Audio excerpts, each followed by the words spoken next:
صاحب یہاں جو ملائیشیا کا خاص طور پر حسن الیاس صاحب نے ابھی تھوڑی دیر پہلے نا یہ بتایا کہ اسلام کیسے آیا، پھر یہاں پر اکثریتی ملک کیسے بنا مسلمانوں کا، پھر اس کا یہاں جو بادشاہت کا نظام وہ بھی انہوں نے کچھ بتایا۔ میں آپ سے یہاں پر یہ سوال کروں گا نا کہ یہ دونوں ملک یعنی انڈونیشیا اور ملائیشیا یہ شافعی المسلک، اور ہمارے یہاں عام طور پر تاثر یہ ہے، یہ فقہی مباحث میں ہم پڑھتے ہیں تو بہت سے معاملات میں شافعیوں کا باقی جو مسالک کے حوالے سے بھی ان کا رویہ ہمیں ذرا سخت نظر آتا ہے، متشدد یعنی خط جہاد کے نظریے میں میرے خیال سے امام شافعی سے دو قول ملتے ہیں، اور اس میں یہ کہ جو کفر کے خاتمے تک کا بھی ایک ان سے رائے منقول ہے نا کہ جہاد کا مقصد ہی ہے۔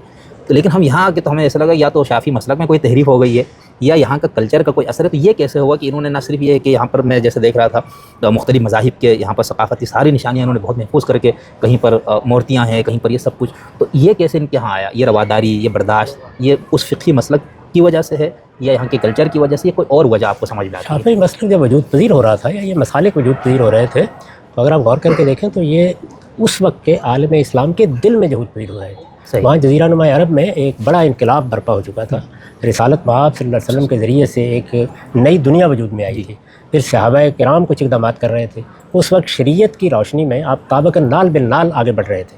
تو اس وجہ سے جب آپ کتابوں میں فقہ شافعی یا فقہ حنفی کا مطالعہ کرتے ہیں تو وہاں آپ کو جو تصویر نظر آتی ہے وہ پھر تاریخ میں اس طرح باقی نہیں رہی۔ اچھا، جہاں جہاں شافعی لوگ ہو گئے، ظاہر ہے کہ انہوں نے وہاں کے مذاہب کے ساتھ، وہاں کی تہذیب کے ساتھ، وہاں کے پرانے تاریخی روابط کے ساتھ کچھ رویے قائم کیے۔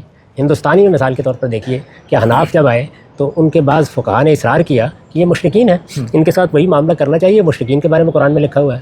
تو یہ معلوم ہے کہ مغلوں سے بہت پہلے جو ہمارے یہاں سلاطین کا ایک نظام رہا، اسی میں ان سلاطین نے یہ بات ماننے سے انکار کر دیا۔ تو تدریجی طور پر وہ بہت سی چیزیں جو اس وقت صحابہ کرام کے زمانے کے بعد ہماری فقہ میں بڑی نمایاں تھی وہ پیچھے چلی گئی، اور وہ چیزیں زیادہ نمایاں ہو گئیں جن کا تعلق مسلمانوں کی عملی زندگی سے تھا۔ چنانچہ وہ نماز وہاں فقہ حنفی کے مطابق پڑھ رہے ہیں، یہاں فقہ شافعی کے مطابق پڑھ رہے ہیں۔ اس طرح تعلیم تدریس بھی اسی کے مطابق ہو رہی ہے۔ حج کرنے جائیں گے، عمرہ کرنے جائیں گے، وہاں بھی ذرا بحث آئے گی۔ لیکن یہ جو ریاست اور حکومت کے معاملات ہیں، یہ جیسے جیسے مسلمان مختلف ملکوں میں جاتے رہے اور اس اصل مرکز سے ان کا انقطاع ہو گیا یا دوری ہو گئی تو اس صورت میں رہے نہیں۔ تو ہندوستان میں بھی ایسے ہی ہوا۔ اچھا، لیکن یہاں پر شافعی مسلک کی جو کچھ تعبیرات تھیں تو ان کے ساتھ کیا یہاں کوئی انہوں نے مزید اجتہاد کا دروازہ کھولا؟ نہیں، کچھ نہیں ہوا علماء نے؟ وہ بھی ایسے ہی ہے جیسے ہمارے ہاں فقہ حنفی کی یہ ساری بحثیں یہ مدرسوں میں پڑھائی جاتی رہتی ہیں، لیکن یہ کہ علماء عام طور پر پڑھاتے ہوئے بھی یہ بتا دیتے ہیں کہ ابھی ان کا وقت نہیں آیا، تو اس وجہ سے وہ مؤخر ہو جاتے ہیں۔ صحیح، تو یہاں پر بھی ابھی وقت نہیں آیا، اچھا، یعنی پہلے وقت چلا گیا پھر وقت آیا نہیں۔ صحیح، جب وہ آئے گا تو آپ دیکھیں گے وہی سب چیزیں زندہ ہو جائیں گی۔